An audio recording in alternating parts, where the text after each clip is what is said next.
What are we? What makes us what we are? And what we're going to be? I think it's that right there. It's grit.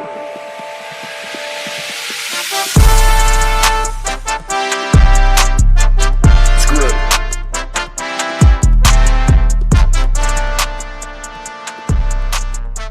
It's grit. And we're back. The All Gritt Podcast, Monday, following a Lions victory. How we feeling, boys? Another victory Monday. Uh-oh. Man, this is what 10-1 feels like, people. 10-1. Oh, woo! Sorry. There you go. Adrian had it turned down again.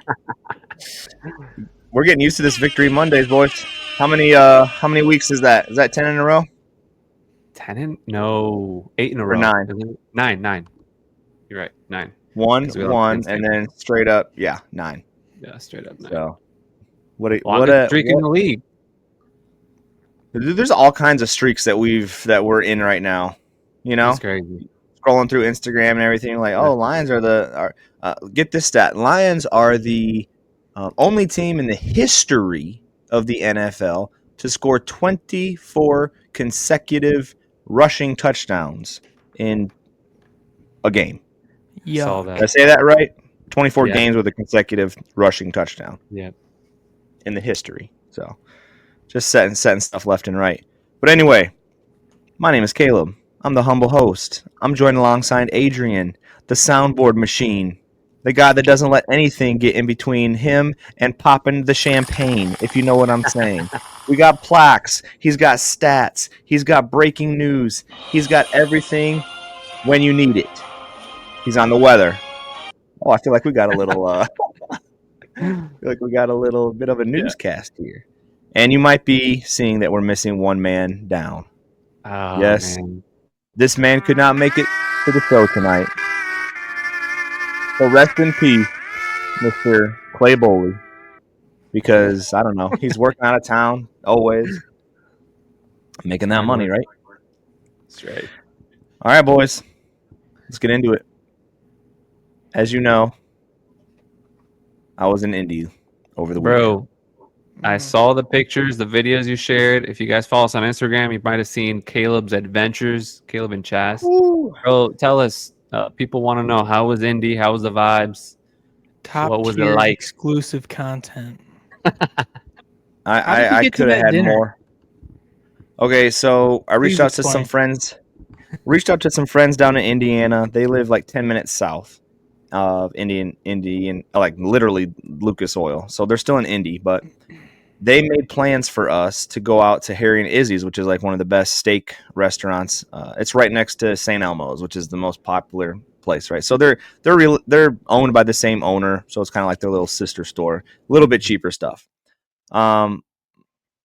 So they make us arrange reservations for 8:45. So we're there, and we start hearing the whole crowd. I mean, guys, I did not see a Colts jersey the whole day on Saturday. Everywhere you go, Wow. we're walking in and out of bars, in and out of restaurants, and there's just nothing but Lions jerseys on. Everyone is having a ball.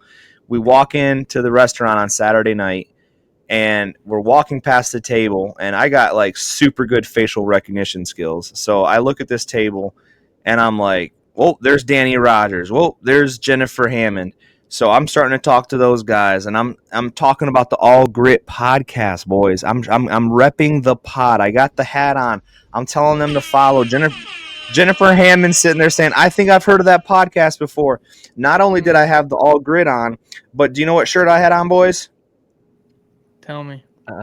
The GOAT. It was the Jared Goff / Michael Jordan shirt, and I got so much love from that shirt, man. I ran into Dan Miller right after that, and Dan Miller. Dan Miller. Yeah, I talked with him, bro. We were sitting there. He's taking pictures of my shirt.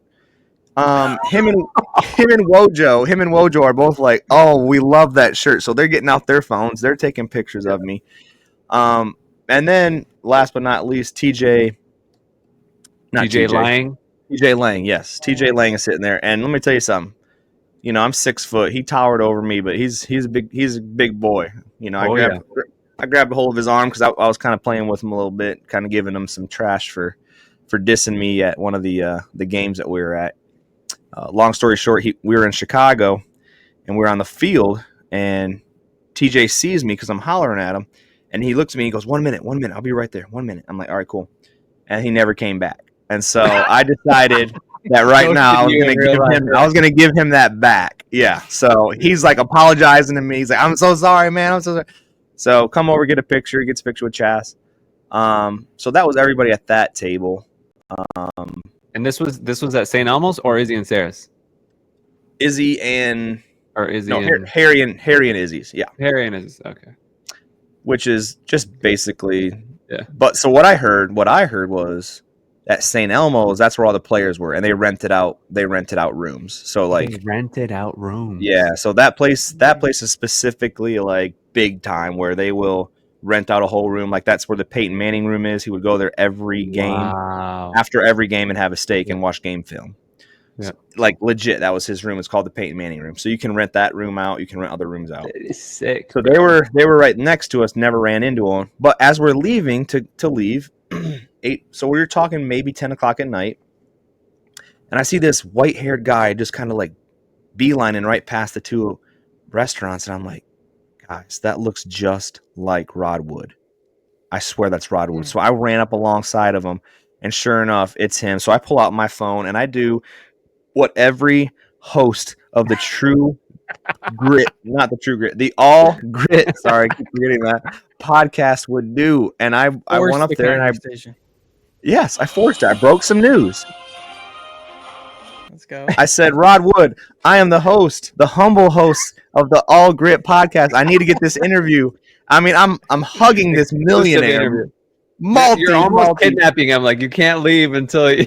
I held him, bro, and I said, this is Caleb Annual. I'm here with Rod Wood, the president of the Detroit Lions. He's looking at my camera, just smiling, laughing. I asked him what his plans were for the night. He said, I'm just going to go meet with my wife out for dinner. So I could tell he was trying to get away. So I said, all right, Rod, you have a good day, buddy. Thank you for your time. He says, thank you. So, dude, everybody was so nice, from Rod to TJ to the girls, Danny and Jennifer, to Dan Miller and Wojo. It was awesome. Cool, man. That's awesome. I feel like Dan Miller would be like the coolest uncle or grandpa. For sure. Like some George Blaha vibes. Yeah. That's sick, man. So good time. Maybe we'll have him as a guest on the pod, man. That'd be awesome. I know. I was too starstruck to even think about setting things up, and probably they would have laughed at me. Yeah. Well, if you're listening, we'll get Dan there. Miller. If you're listening, Danny Rogers. Yeah. Connect with us. Come on the pod as a guest. Come on, get this out there. And if you live in the greater Detroit area and you know them, or Tim Twentyman, just holler at them. Let them know that we want to get them in for a guest appearance.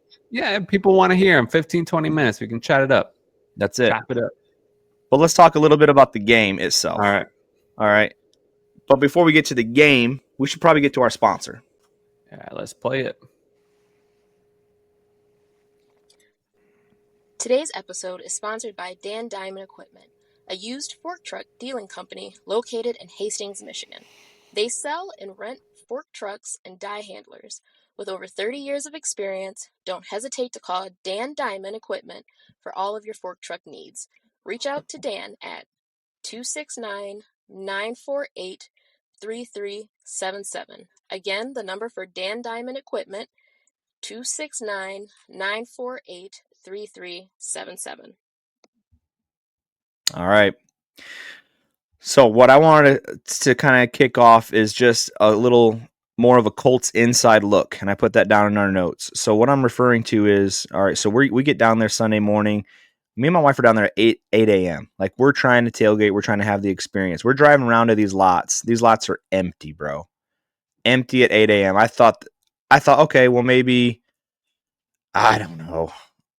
Maybe Indianapolis, like, I don't know. I've gone down to Detroit, and it's already like the grills are going. It's popping, yeah. bro, it was a ghost town.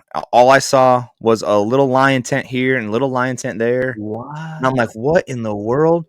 So finally we park next to this big old tent that says All Grit. So I'm like, wait, that's us, baby, All Grit. So we park next to those guys. And it must have been a Detroit Lion parking lot. They must have rented it out or something because I did not see a Colt fan until I got near the building. It was that just Wow. packed with Lions fans. So that was kind of interesting to see. Yeah. Just parking lots taken over by Lions. So then we get up to the entrance.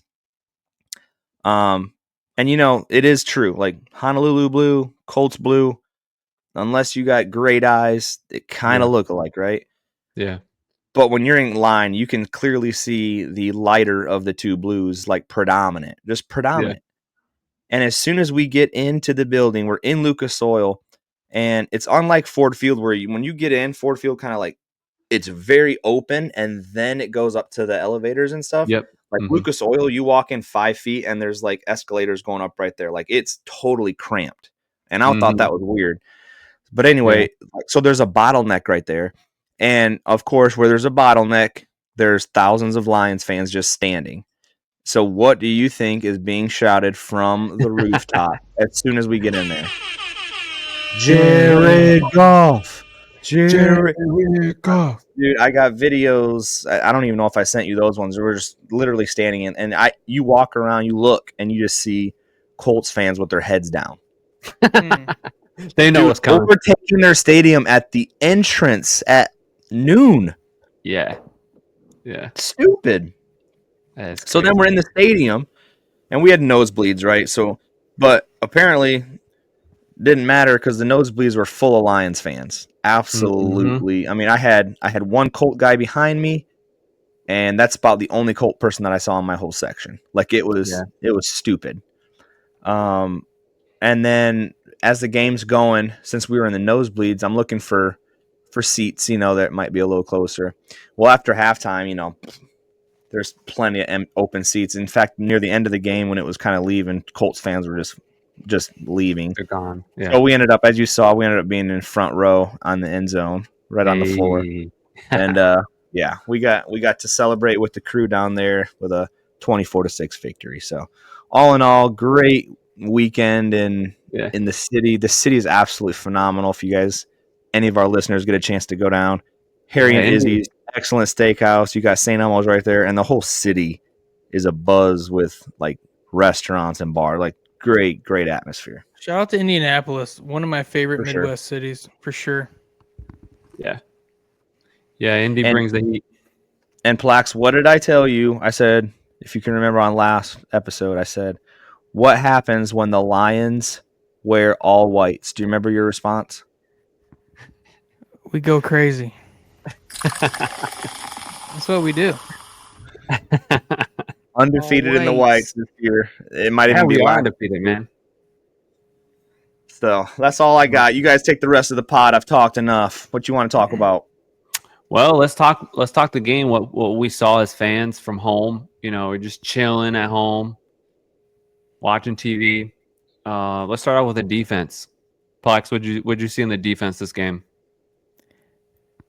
Yeah, I'll go first half. I mean, they came to Indianapolis. They had a nice, when they scheme, every team schemes at least the first drive or two.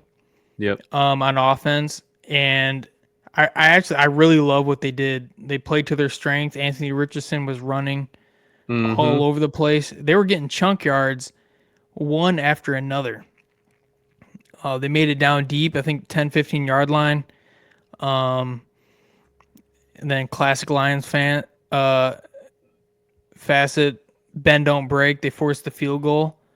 That was huge. Yeah, I loved it. But they came out with a great game plan. They were getting big chunk plays, and Lions defense ended up stepping up. Yeah, man. So in the in the first half, there was Anthony Richardson was doing his thing. He was running the ball quite a bit, first 2 or 3 drives. But I saw in an interview with Carlton Davis, the corner. he's like, yeah, they did it for like the first couple of drives, but we knew that it wasn't sustainable. He can't do that all game, to just be running. And then, so they're like, we let him have the first couple of drives. And that is true how the game played out. Like after, like, second half, Yeah. I don't remember Anthony Richardson really running. Well, so get this. There was one stat that I heard on the radio today. Said their first 3 drives, Indy put up 136 yards, and that's in 3 drives. So you're thinking they're going to have a heck of a game. Mm-hmm. The rest of the game, they put up 131 or something like that.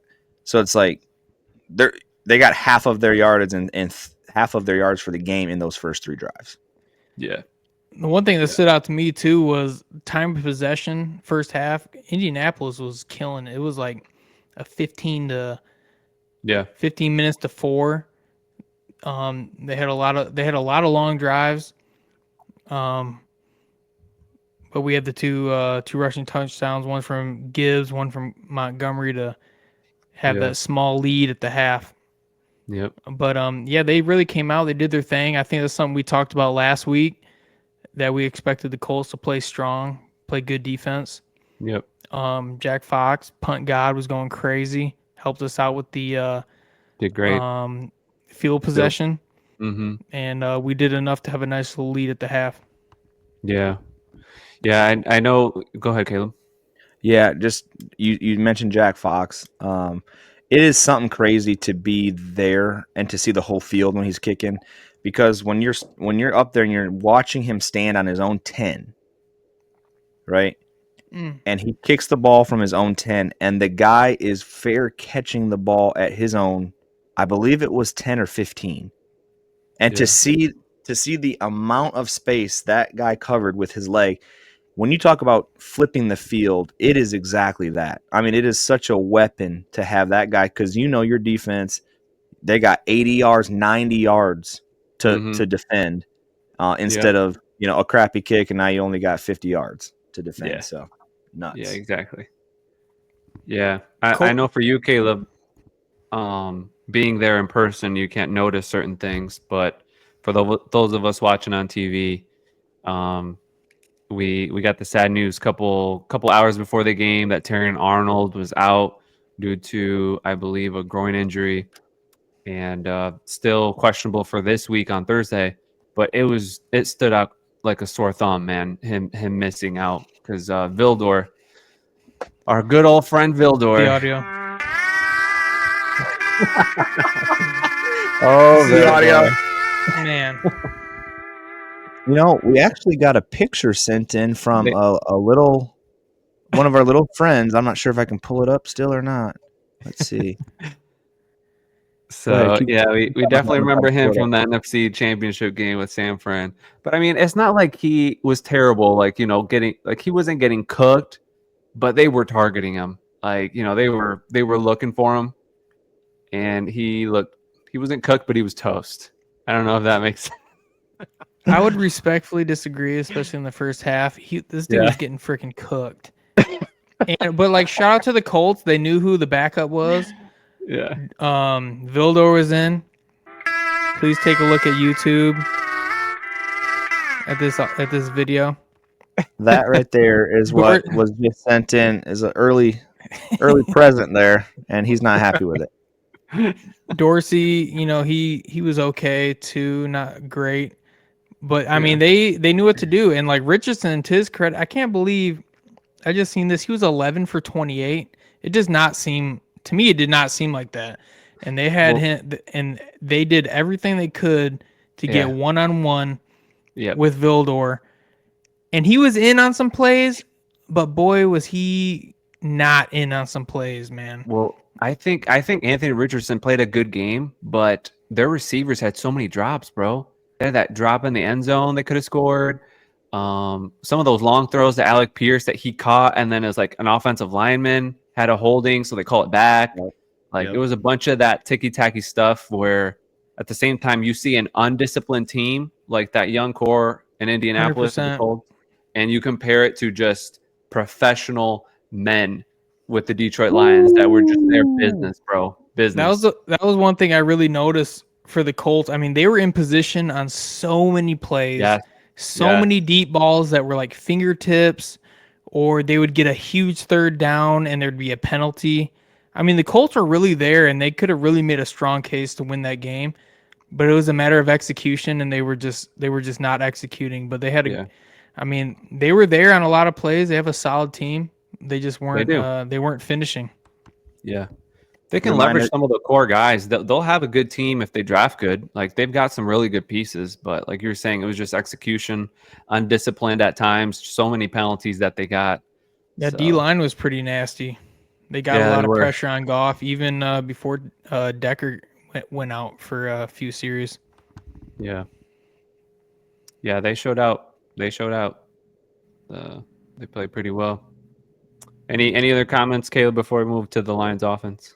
Yeah, let's move. I'm good with that. All right. So, offensive performance this week. We don't get a 50 burger, but what'd you guys think of our offense against the Colts?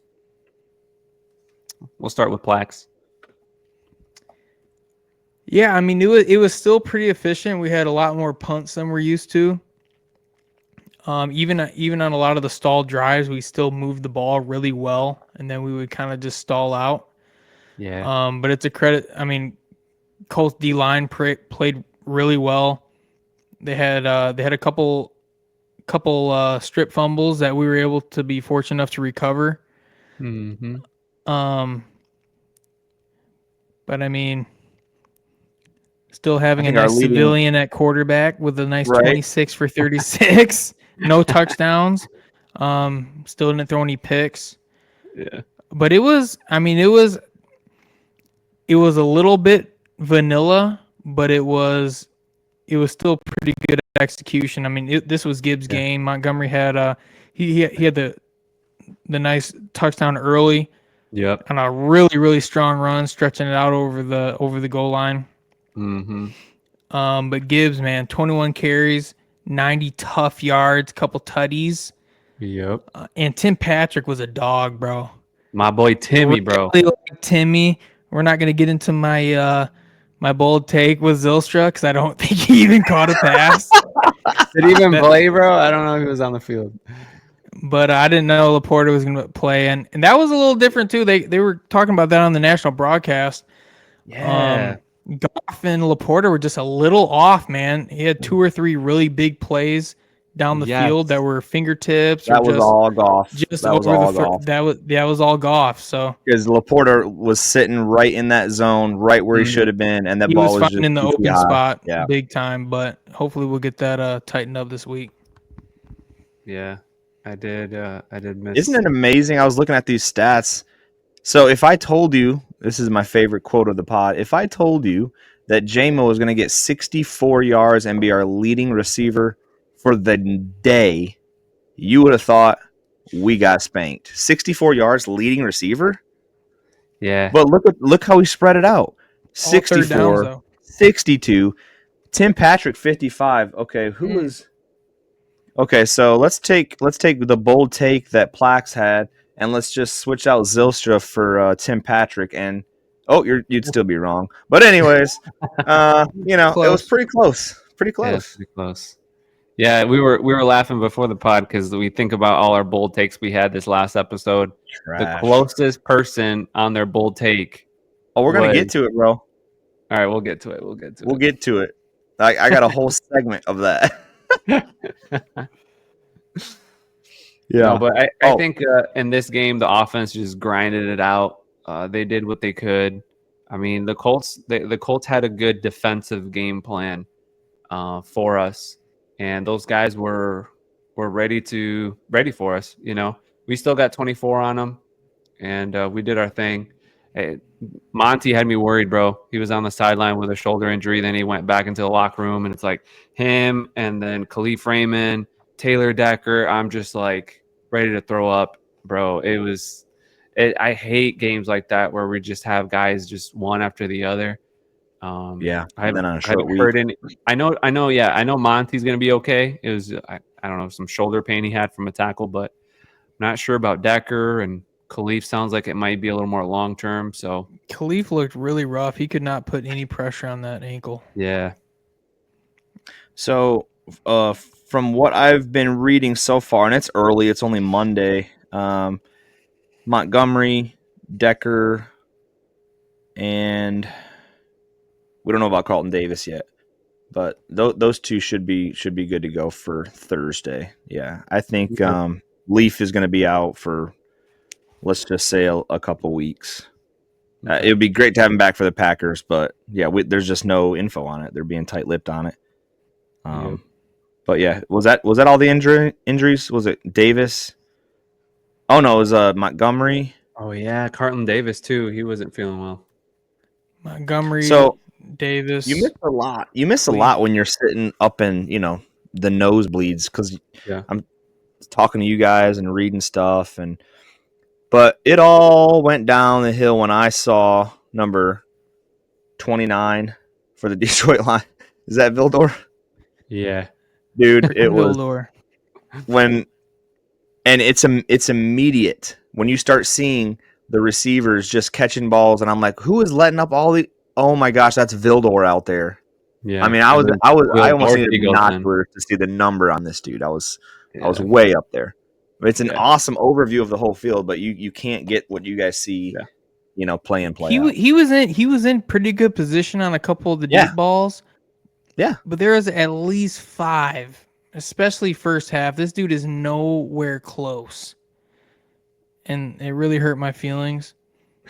And he's probably somebody we're going to have to lean on later in the year. And as all these injuries mount up, it does make me a little nervous, because they even had Branch on some over the top.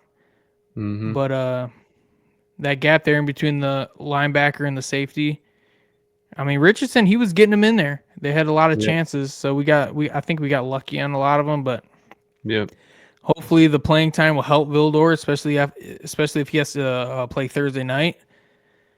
Oh god! But man, I mean, that's 3 days from now, dude. Vildor. We've got some breaking news on the podcast, the All Gritt Podcast. Glad you guys are listening with us. So we just got the Detroit Lions injury report just released, just a couple minutes ago. So, boys, good news. Terrion Arnold did have full practice today. Oh, let's go. I didn't see that. Let's go. So it looks like Terrion Arnold, we got good hopes that he will be playing Thursday in a couple days against the Bears on Thanksgiving. And Carlton Davis, he did not practice today. It looks like he's got maybe something was bothering his knee, and that's what we saw on TV. He was kind of holding his knee. Hopefully it's not something serious, but the good thing is he wasn't placed on IR. Like, when he was holding his knee in the game, I was like, man, I hope it's not his MCL or ACL. But that looks like good news to me too. Just the fact that he's on here and wasn't placed on IR. So, and I did read this quick article about Amon-Ra. I'm hoping it's not legit, but I'm hoping that's more rest than anything, because they did say it's a new injury. It's not the quad that he was having issues with like he had. So it says knee, right? Yeah. Yep, it does say knee. Honestly, all these guys on here, I think that didn't practice is just rest. You're playing in 72 hours. Plus, when you got a 4-day week before you strap up again.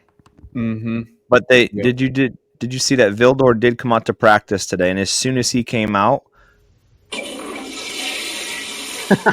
was heard from the bathrooms everywhere. And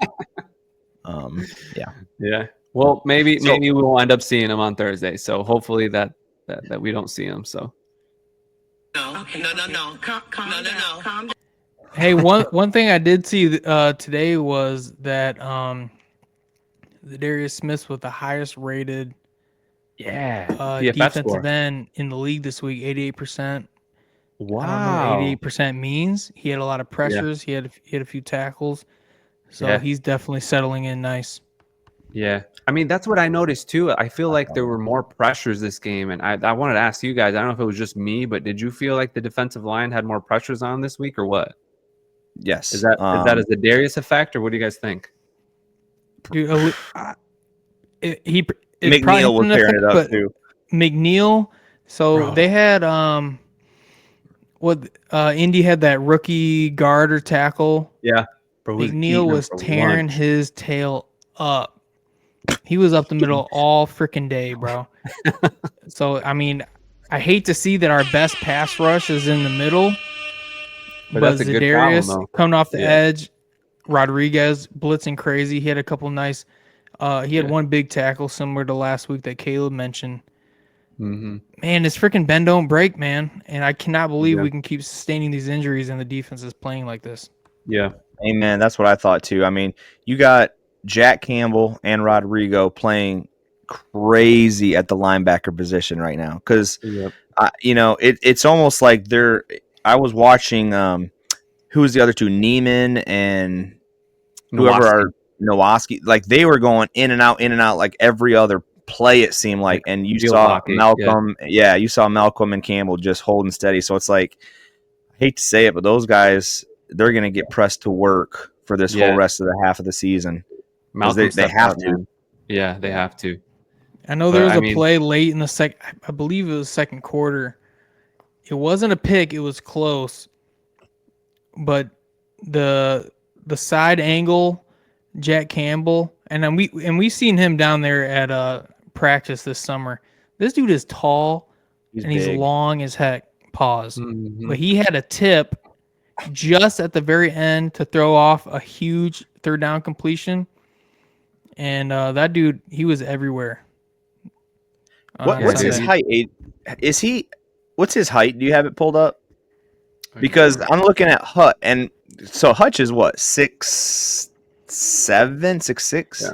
6'5", 6'5", 246. 6'5" is a skyscraper as a linebacker. It's disgusting. That's tall. Yep. He's 6'5", and his 40-yard dash was 4.6. Which is crazy because I got a few 6'6", 6'8" guys that I grew up with, and they're so tall they can barely chew gum and walk at the same time.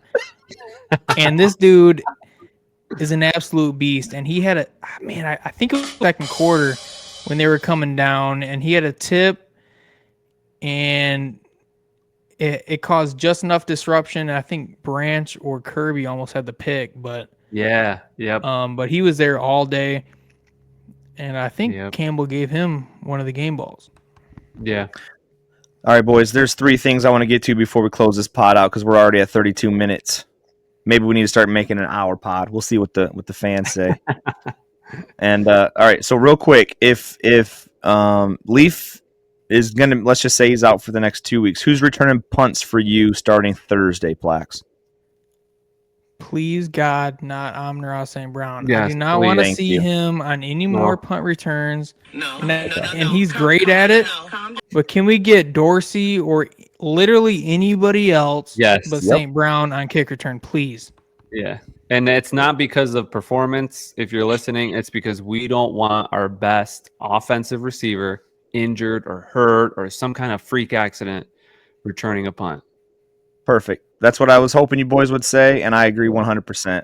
So you know what I'm. Oh, that's my bold take. I'm holding that. Remember, bold take. I got a question for that. All right, so let's go to our speak pipe question real quick.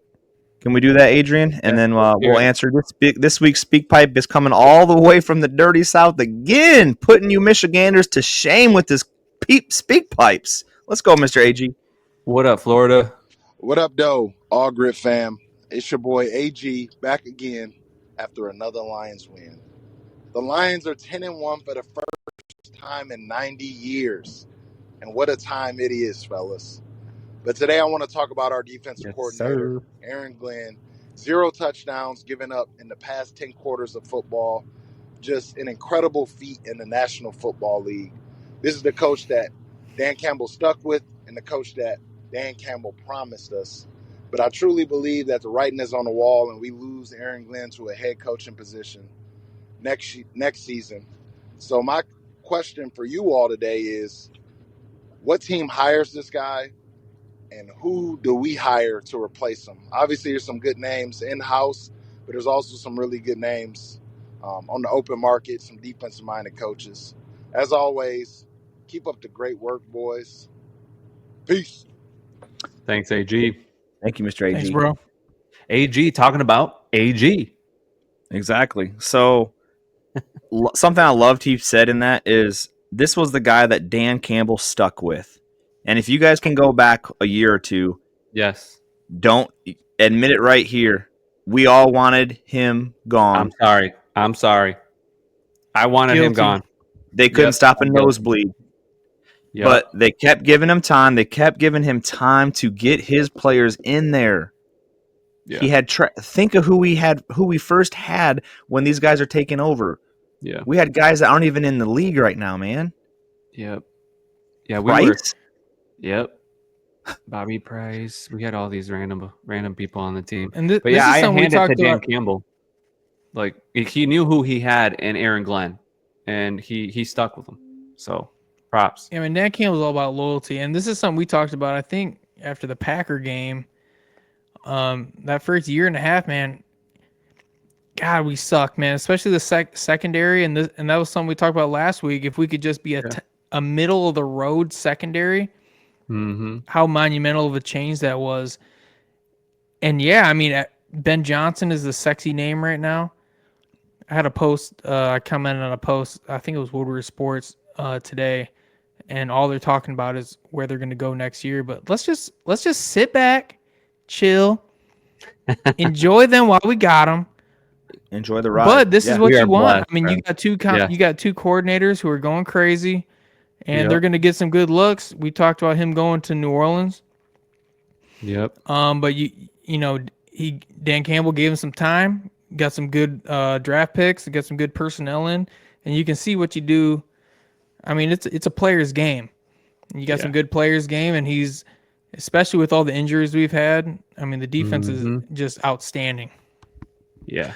So second question, AG was asking. I'm thinking just like Dave said, New Orleans or the Jets. Those are my two teams that he would go to. What about you guys? Yeah. I mean, Please those don't two go make to the the most Jets. sense. I hope he doesn't go to the Jets for his own sake, but he was a player there. You know, he's a legend. Exactly. He's got history there.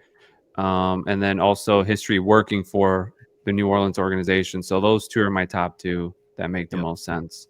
And either of those organizations will be blessed to have him. I think between him and Ben Johnson, AG is the more developed leader, leader of men.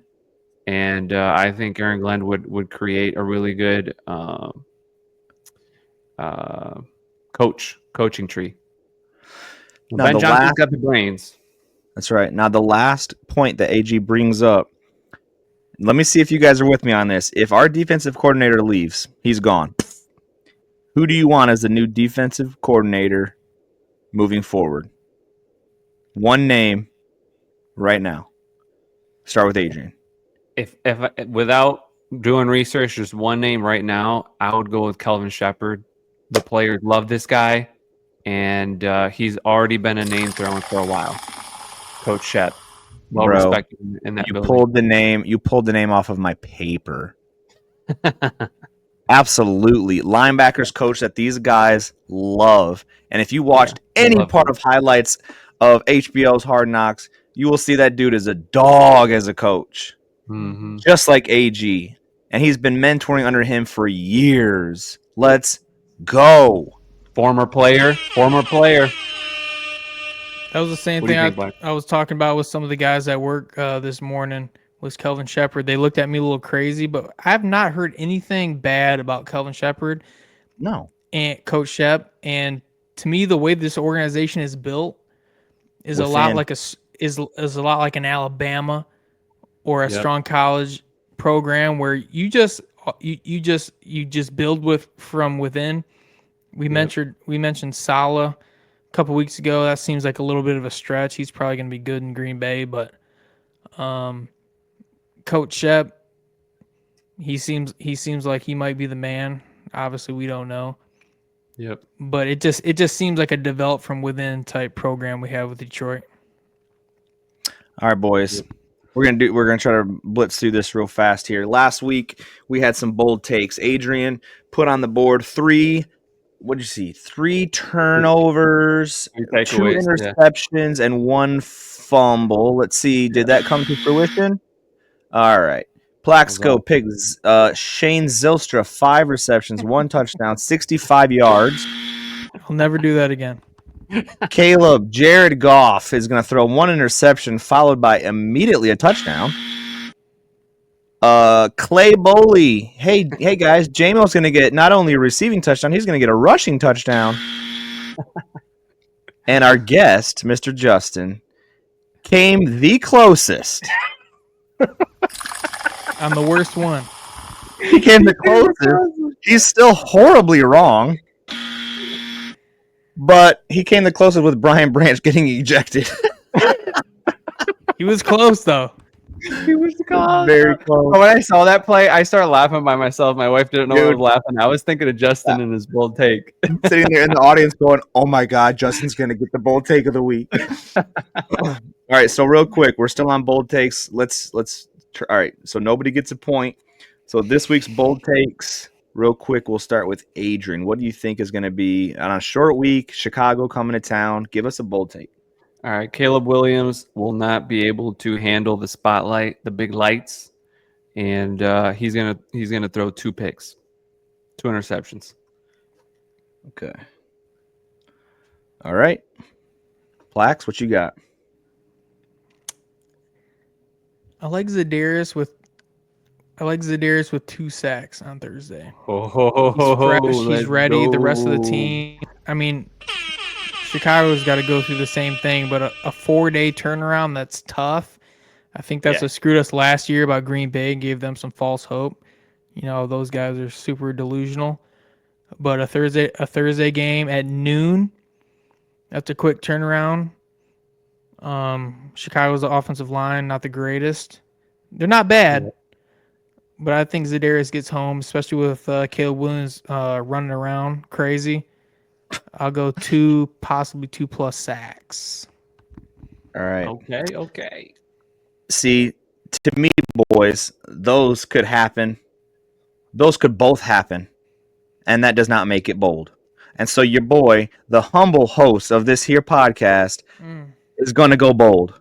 I'm going to go so bold, I'm going to prophesy that some guy not on the team right now is going to be fielding the Detroit Lions punts on Thursday. Oh, yes, they're calling up the only, dare I say, Vanilla Vic-esque from the practice squad who has been on our practice squad for about 7 years. They're bringing up the one, the only,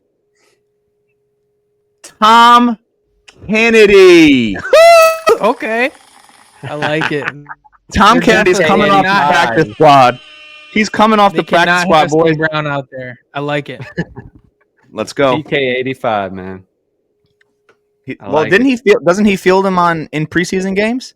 Doesn't that make sense? He's been back there, but they Call also him got up. Maurice Alexander. Yeah, and he's your also slot guy, which is what Leaf is doing. So it makes sense. Makes all the sense in the world to me.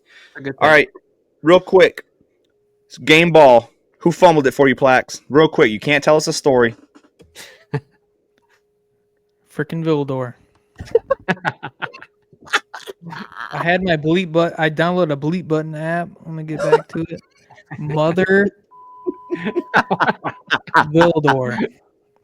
I think he can improve. I like that he got a lot of snaps, but man, does that dude piss me off. All right, Adrian, who fumbled the ball for you? I'm just gonna make Plax happy. Vildor fumbled it. Yeah, I'll go Vildor as well. What a horrible guy. All right, who receives game ball for you, Plax? I'm gonna go Jameer. He was a beast all game. He was a game changer, and he was the difference in the game. Nice, Adrian. Game ball goes to Aaron Glenn. Bro, he's looking after the game. He's just sitting on the bench with his pad, just chilling, bro, looking like a boss. Chilling. And my game ball is going to J-Mo. No explosive touchdowns thrown, but, he led with 64 yards, and he made some crucial. You know what? Let's do a split ball with him and Tim Patrick. I mean, they both got 50, 60 yards. Give them half a ball, and because they caught everything that came their way and no turnovers, and they just moved the chains when they had to. So let's go. Solid. So, boys, we're gonna have a little midweek pod. You think, Adrian and Plax? You guys gonna do that? Yes, sir. Go ahead and talk about it. If I Couple may, we announcements. may have a special guest in the works. He may or may not be our speak pipe. Wait, we got breaking news? Guy. I was working the angles earlier today. I think I have it confirmed. We're a bunch of slappies. We talk about football like we know it, but we got a guy who's played top tier high school and Division I football. D1 athlete. D1 athlete. Wow. With the numbers to show it. Bro. Super excited. Are you talking about the former running back at Central Michigan? Fire the up Chippewa? Chips. First team all Wow. Bro, you got that guy for the pod? Dude, that's my boy. Whoa. All right. Well, we'll see. Stay tuned. We got some top tier analysis coming your way, guys. We may be dropping another episode on Wednesday because game's on Thursday. So stay tuned for that.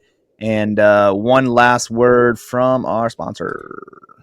Today's episode is sponsored by Dan Diamond Equipment, a used fork truck dealing company located in Hastings, Michigan. With over 30 years of experience, don't hesitate to call Dan Diamond Equipment for all of your fork truck needs. Reach out to Dan at 269-948-3377. Again, the number for Dan Diamond Equipment, 269-948-3377.